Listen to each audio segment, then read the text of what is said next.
Welcome to Back in the Day Friday. I'm here with Mr. Old Man Nevitt. How you doing? How am I doing? How are you doing? What is this? What's going on up here? This is amazing hair. Well, are you some kind of a hippie? Aren't those tree huggers? You know, hippies, I was back in the day, I was there back in the day when the hippies were around. They were usually up to no good. You up to no good, Teeman? Depends on who you ask. Okay, can you even hear what I'm saying? I can. There. I guess at least they can keep your ears warm in the winter, right? You've got built-in earmuffs there. Boy, kids today. All right, what do we got in the back in the day mailbag today? Well, we have a letter from Johnny. Dear Old Man Nevitt, my Uncle Bobby lives in the country, and he told me about how they used to go cow tipping. What in the world was cow tipping? All right. Well, yeah, and cow tipping, thank you, Johnny. Yeah, cow tipping was something done back in the day, particularly out in the country. So if you live in the country, think about back in the day in the country. Now, even in the country today, they have the internet. But back in the day, what did you have to do? Not with grass. Yeah, not my play. Right, play with the grass, and that gets old pretty quick. You can go to the movie, but maybe in your old little town, you got one drive-in movie that plays for like 3 months. So once you see it, you got nothing else to do. You see it one time, nothing else to watch. You don't have the big movie-plex. You got to go to the mall? No, there's not a mall. You can't go to the mall. In little towns, they like to drive up and down the strip. You know, just drive up and down Main Street. But that gets old after a while. You want something with a little more excitement, a little more risk, a little more thrill. And so what they would do, they would go out and try to tip over a cow. Now, how do you think that's going to work? Have you ever tipped over a cow? Do you think you could do it?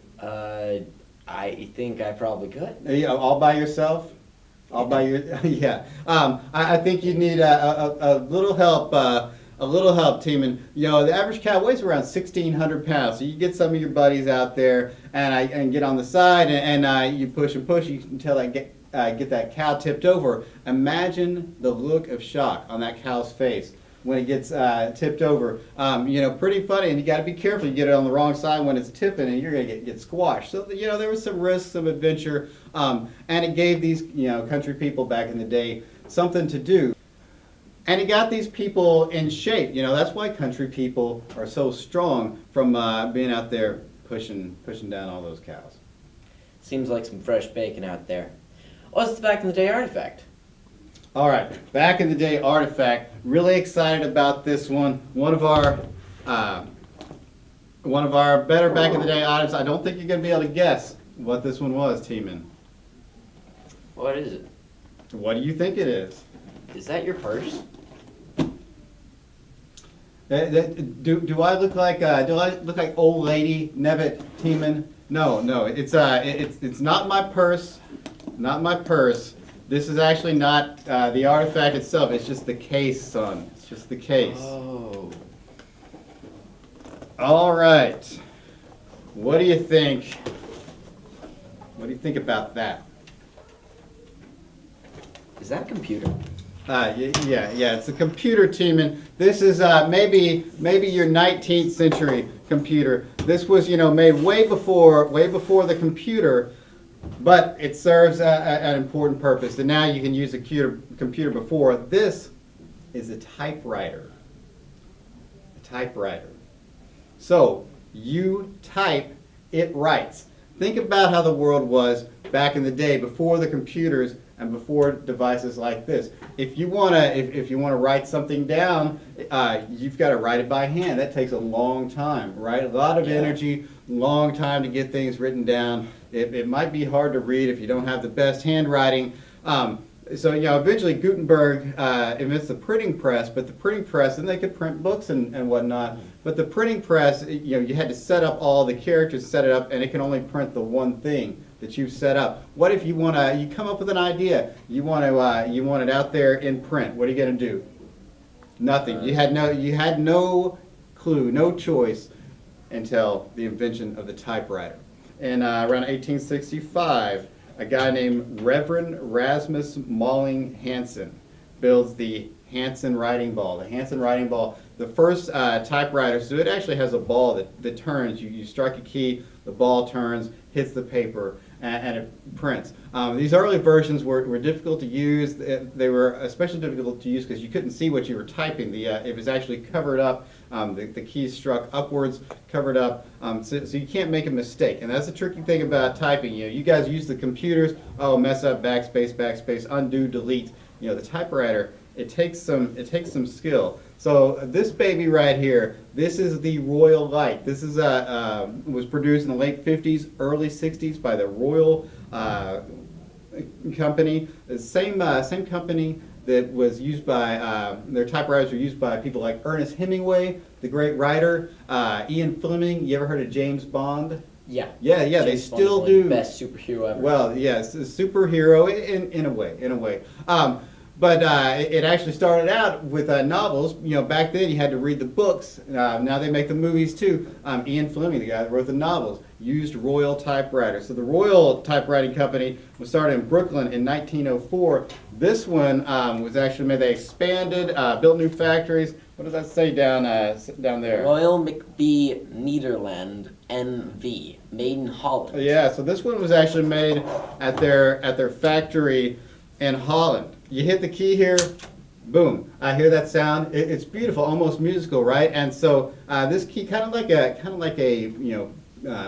piano hammer hitting the string, comes up, hits the ribbon, presses the ink onto the page, and now you've got something. So this opens up a whole new world to people, the typewriter. But before, it was hard to be a journalist, hard to be a novelist. Now anybody that can afford a typewriter, you can put your paper in there, start typing away, and all of a sudden you're a novelist. You can be Ernest Hemingway.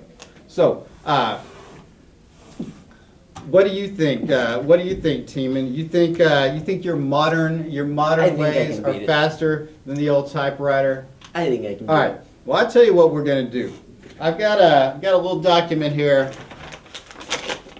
called the U.S. Constitution. You ever heard of the U.S. Constitution? Yeah, isn't it that thing we learned about for 3 weeks? This is it, the United States Constitution, the basis of our government. So we're just going to have a little contest here and see what's faster, Old Man Nevitt on the old Royal Light typewriter or Teeman, the millennial, with his little smarty phone. I can't even read. All right, yeah, you're gonna have to look close. That's because your eyes are blinded from looking at that darn screen for too long. All right, so I'll put my paper in like this. So you just you run your paper in like that, and we are ready to go. So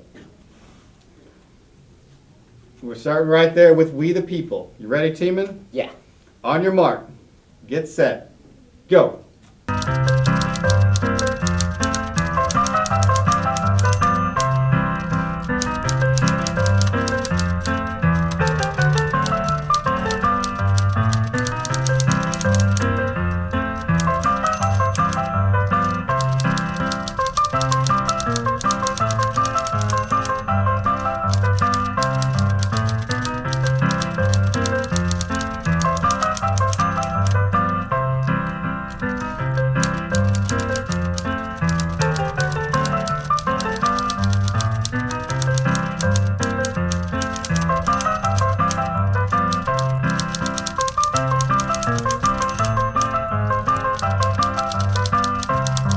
And time. All right, Teeman. Let's see how we did there. Okay.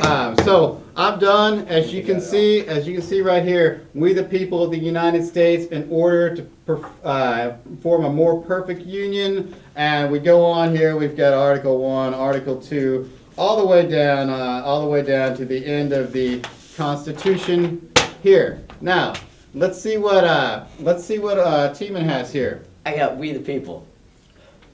We the people. We the people. That's what you come up with. And I'll tell you something, you millennial people, you need to pull out some work ethic. You need to have a little appreciation for what we could do back in the day, because sometimes your modern technology, it just can't stand up to the Royal Light, vintage Royal Light typewriter. Thanks for joining us on Back in the Day Friday. We'll see you next time. Back in the day. Let's go back.